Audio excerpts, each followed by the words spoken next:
Welcome back. If you didn't catch part 1, we covered Atlantic through Hunterdon counties here. Go watch that one when you're done with this one. Or watch it first. I'm not your dad. Same rules as last time. We're picking the best town to live in every New Jersey county. We're talking about the best towns to live full-time, raise your kids, and be part of a community. This is part 2, Mercer through Warren. Let's go. In Mercer County, Princeton is the clear option. You walk through Palmer Square in Princeton and you almost forget what era you're in. The sidewalks are wide, the trees are old, the buildings are stone. There's a bookstore. There's a movie theater that shows the kind of movies you have to read subtitles for. There's a coffee shop where the guy in front of you is reading an actual newspaper. It's the closest thing this state has to a New England college town, except it's better than most New England college towns. And it's an hour from both New York and Philadelphia. Princeton is one of the rare Jersey towns where you can hit Manhattan in 50 minutes and Philly in 50 minutes. That shouldn't be possible. Geometry says no.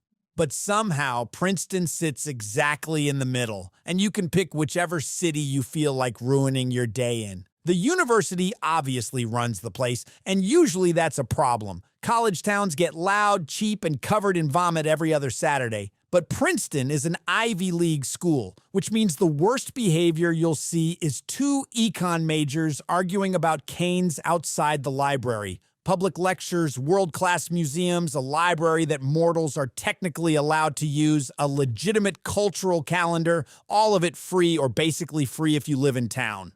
The schools are top in the state. Home values run from $400,000 for a condo to $5 million plus for one of those historic stone houses on a tree-lined street where George Washington probably slept. Princeton is the only town on this entire list where people from Short Hills might be jealous. That should tell you everything. In Middlesex County, we're going with Metuchen. This town is 3 square miles. That's it. The entire town is the size of a large parking lot, and it's completely surrounded on all sides by Edison, which is one of the biggest, sprawliest, most generic suburban townships in the entire state. But Metuchen sits inside Edison like a little jewel that Edison can't touch. And somehow this tiny 3 square mile borough has more personality than every town around it combined. The downtown is walkable with restaurants, an arts district, and the Forum Theater, where they do live shows like it's still 1962. The NJ transit train stops directly in the downtown, and 40 minutes later, you're at Penn Station. You can't beat that. People in towns 10 times the size of this place are driving to a park and ride for 45 minutes to do what people here do by walking out their front door. They call it the brainy borough because the education levels in town are absurd. It's basically a town full of professors, doctors, engineers, and very specific people who have strong opinions about local zoning meetings. You go to the farmer's market and the conversations you overhear are concerning in a good way. Home values run $400,000 to $1 million plus. Which isn't cheap, but for what you get, an actual downtown, a direct train, top schools, 3 square miles of community where everybody knows everybody, it's a deal. Cranberry is another Middlesex County contender, and it's beautiful, but it just comes up a little short. In Monmouth County, we're going with Fairhaven. This is a county with a lot of contenders, Rumson, Colts Neck, and so on, but Fairhaven is the town I'd argue is the best to actually live in. Fairhaven is in the same school district as Rumson, which is one of the top public high schools in the state. But Fairhaven is the version of that lifestyle that more families can actually pull off. The streets are tree-lined. The houses are beautiful, but they're not obnoxious. You can walk to the river, you can walk to the school, you can walk to a coffee shop. The crime rate is roughly 3.5 times below the state average, which means basically nothing happens in Fairhaven, and that's exactly the point. You've got the river right there, which means kayaks, paddleboards, sailboats, and people in their 60s who've owned the same Boston whaler since the 80s and treat it like a member of the family. The beach is a 10-minute drive. And the best part is you don't live at the beach, so you don't deal with beach traffic, tourists, or summer rentals next door playing music until 2 a.m. You just drive over, hit the sand, and come home to a quiet street. Home values run 400 grand to about 2.25 million, which sounds insane until you compare it to Rumson, where the same house costs double. Fairhaven is a Monmouth County town where the people who actually grew up there stay, and there's a reason for that. In Morris County, we're choosing Mountain Lakes. This is probably the weirdest town on this entire list, and I mean weird in the best possible way. Back in the early 1900s, a guy named Herbert Hapgood built basically the entire town from scratch. White stucco walls, red tile roofs, the same handful of architectural styles repeated over and over. Over 500 original Hapgood homes still stand, which means when you drive into Mountain Lakes, it looks like the same house was built 500 times. And somehow that's not boring, it's stunning. It looks like a movie set. And then there's the lakes. You can swim in them in the summer, you can sail on them, you can ice skate on them in the winter when it gets cold enough, which used to be every year and is now occasional. The town is named Mountain Lakes for a reason, because it has mountain lakes, which makes it the rare Jersey town where the name actually means something. The train station is right there, direct line to NYC. You can live in this little white stucco red roof storybook town, walk 5 minutes to the train, and be in Hoboken or Penn Station for work. That combination, postcard town plus actual commute, hardly exists anywhere else in Jersey. Schools are top rated, home values run 700 grand to 2 million for the historic homes, and more for the lakefront stuff. Mountain Lakes is the kind of town where the kids who grow up there spend the rest of their lives trying to get back. And then their parents won't sell the house because their parents understand exactly what they have. In Ocean County, we're going with Tom's River. But hey, what about Bayhead? What about Lavalette? And those are gorgeous towns with top-tier shore real estate, but we're talking about where people actually live year-round, with a job, a family, a mortgage, and a Costco membership. And the answer in Ocean County is Tom's River. Tom's River is the biggest town in Ocean County, about 95,000 people, which means it's an actual city with actual everything. Real downtown, jobs, schools, grocery stores, doctors, and a community that doesn't pack up and disappear after Labor Day. You want pizza on a Tuesday in March? You got it. The beach is right there. Bridges over to Seaside Heights, Lavalette, Ortley Beach, all of it 10 or 15 minutes away. So you get the beach lifestyle without paying beach lifestyle prices. Home values run 350 to 700 grand, which is laughable when you compare it to the island towns where the same money buys you maybe a parking space and the right to look at the ocean. The downtown is real with some nightlife and restaurants. There's actual stuff for adults to do that doesn't involve sand. Tom's River North and South are huge high schools that field great sports teams and produce graduates who go to good colleges. Tom's River is the practical pick. It's the answer to the question, I want to live near the shore, but I also have to function as a human being with a real life. That's the pitch, and it's the right one. For Passaic County, we're choosing Wayne. Passaic County is perhaps the most divided county in the entire state. You've got Patterson, you've got Passaic City, both struggling for years with all the issues that come with that. And then you've got the upper half of the county, which is a completely different world. Wayne is the anchor of that upper half. Wayne is a big township, about 54,000 people. And it's the kind of place that looks generic from the highway and reveals itself when you actually live there.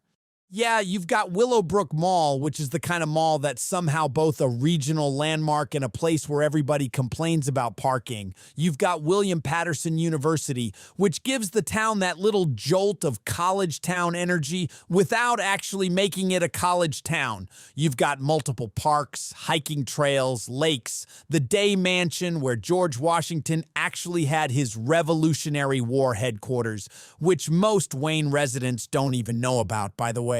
The schools are solid, and the commute is manageable. About 30 minutes into the city by car, if traffic is on your side, which it never is, but the bus system actually works pretty well. Home values run around $470 median, which for North Jersey is not insane. The reason Wayne wins Passaic County is because Wayne is consistent. It's not flashy. It's not trying to be Ridgewood. It's not trying to be Short Hills. It's just a solid, dependable, upper-middle-class township that has its act together. In a county with massive wealth gaps, Wayne is where the people who could leave actually want to land. That's not a bad thing to be the best at. In Salem County, we're going with Woodstown. Salem County is the smallest county in New Jersey by population and one of the most rural. We covered Woodstown in our Redneck Towns video, and I stand by everything I said there. But that doesn't mean Woodstown isn't also a genuinely great place to live. Both things can be true. Woodstown is a tiny historic borough, about 3,700 people. Quaker roots, tree-lined streets, brick buildings downtown that have been standing since before electricity was a sure thing. There's a main street with shops, restaurants, a coffee place. The kind of downtown where the lady in the bakery knows your order and your kids' names and probably your mother's maiden name. Woodstown High School football is religion. The Salem County Fair is the social event of the year. Cowtown Rodeo is 15 minutes away. The whole vibe of the area is we know exactly who we are and we don't need to explain it to anybody. The cherry on top, homes are cheap by Jersey standards. $250 to $500,000 for an actual house with a yard in 2026. You can own a 4-bedroom historic home in Woodstown for what people in North Jersey pay for a 1-bedroom condo with a parking spot they have to share with their neighbor's Subaru. Woodstown isn't going to show up on national best places lists. But for South Jersey rural country with a real downtown and a real community, it's the sure winner. In Somerset County, we're going with Bernardsville. Somerset County gets ranked as the best county in New Jersey on a regular basis, and the Bernardsville Basking Ridge area is the heart of it. These are technically two separate places. Bernardsville is its own borough. Basking Ridge is part of Bernards Township, but everybody lumps them together because they share the same vibe, the same schools, the same community, so we will too. This is old horse country, like the kind of horse country where George Washington's actual troops camped during the Revolutionary War. The Basking Ridge Oak, which lived for over 300 years before it finally died in 2017, was older than the country itself. People in this town watched a tree die that had been alive longer than America. Think about that. This is what old money Jersey looks like when it's done right. It's not the gates and driveways thing you get in Alpine. It's not the McMansion thing you get in newer, wealthy towns. It's stone walls, horse fences, restored colonial houses, and Land Rovers from 2008 that the owners refused to replace because it still runs. Ridge High School is one of the top public high schools in the state. The downtown in Bernardsville is walkable, packed with restaurants and shops where you can spend money on things you don't need. You've got the train to New York. You've got the Great Swamp National Wildlife Refuge right there.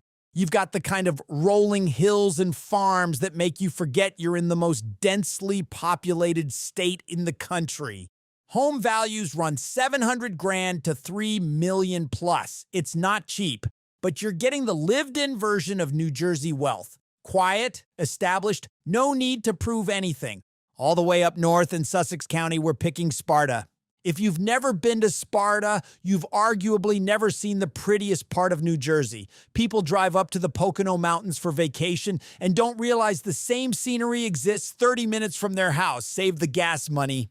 Sparta is built around Lake Mohawk, which is a 2,300-acre private lake community with its own beaches, country club, tennis courts, and the famous Mohawk Boardwalk. A stretch of shops and restaurants right on the water that looks like somebody picked up a New England lake town and dropped it into Jersey. The boardwalk is Tudor style. There's a clock tower, and it's beautiful in that wait, this is in Jersey kind of way. Krog's restaurant has been there since 1927. They brew their own beer, the building is stone, and it's the kind of place where your grandparents had their first date and your parents had their wedding rehearsal dinner, and now you're taking your kids there for somebody's confirmation. Time loops in Sparta. You can feel it. The schools are top tier. Crime is barely a thing. The whole community has that lake life rhythm to it. Kids learn to sail before they learn to drive. Summers are spent on the dock, and everybody knows whose boat is whose just by the engine sound.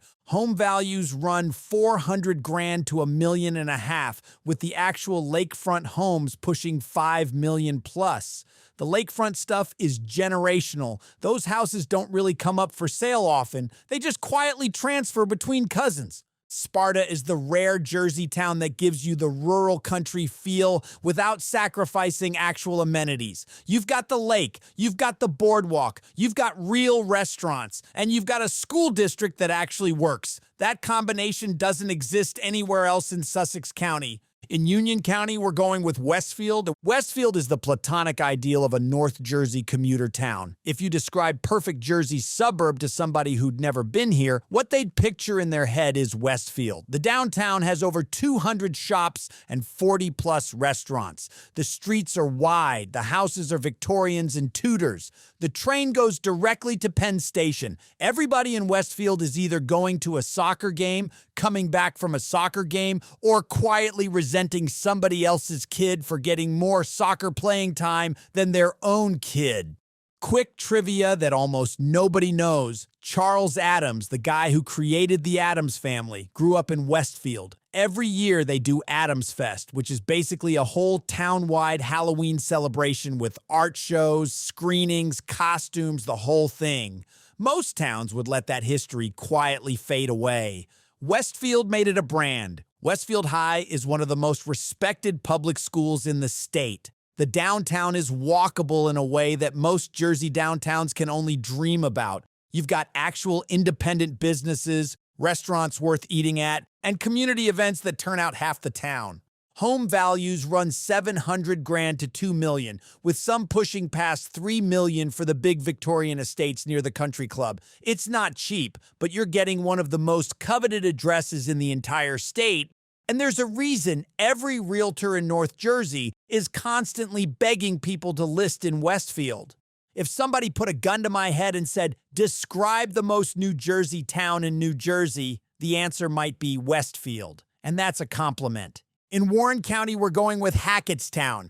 This place is Warren County's answer to the question, can a small town in northwestern Jersey actually have personality? And the answer is yes, and a big part of that personality comes from chocolate. The original Mars Wrigley confectionery is in Hackettstown, has been for decades, which means on certain mornings, depending on the wind, the entire town smells like chocolate. People wake up to it. They walk outside, take a deep breath, and go, yep, they're making M&Ms today. That's a real thing that happens in this town. And they lean into it. Every New Year's Eve, instead of doing a ball drop, Hackettstown does an M&M drop. They literally drop a giant M&M from the sky. It's hilarious. It's wholesome. It's exactly the kind of thing a small town with too much pride and a major candy company would come up with, but there's actual substance here too. Centenary University adds a little college town energy. The downtown is walkable. There are real restaurants. The NJ Transit train stops there with a direct line into Hoboken. You've got the river. You've got the trails. You've got that small town Main Street thing that's getting harder and harder to find.